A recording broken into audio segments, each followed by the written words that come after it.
जों रिब्बदिमा जनगोष्ठी सांस्कृतिक सन्मिलननि 6थि बोसोरारि जथुमा दिनै सनपुरा डिमासा गावआव खुंदों। बे जाबाय मोनब्रै हारि बर', डिमासा, कार्बि आरो असमिया। जोङो थांनाय 6 बोसोरनिफ्रायनो बेखौ फालिबोबाय थादों।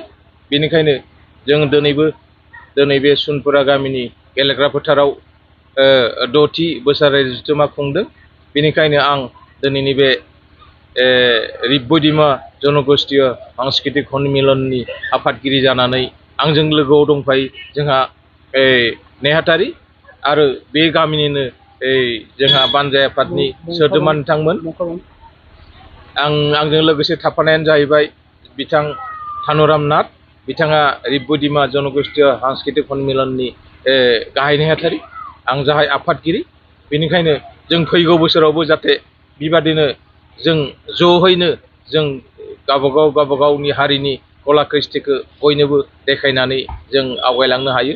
बेखौनो आं बयनिबोसिम आंनि गोसो गोरबोजों अननाय आरो सिबिनाय बावहरबाय आरो गोसोयै आसाम नाङैनो जाहाथे बे रिब्बदिमा जनगोष्ठी सांस्कृतिक सन्मिलननि रादाबा सौहैजोबो।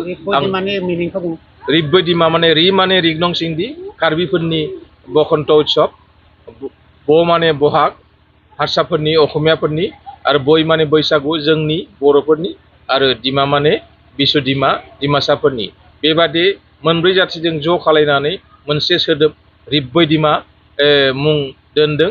बेनो जाबाय जोंनि गासिबो मोनब्रै जाथि जनगोष्ठीजों अननाय सिबिलायनाय मोजां मोनलायनायखौ लाखिनो थाखाय आरो गावबागावनि हारिमुआरि कला कृष्टिखौ देखायनो थाखाय जों बे आफादखौ जन्म होदों। बेनिखायनो बयखौबो दिनै खुलुमबाय आरो गोजोननाय थाबाय। गोजोन्थों।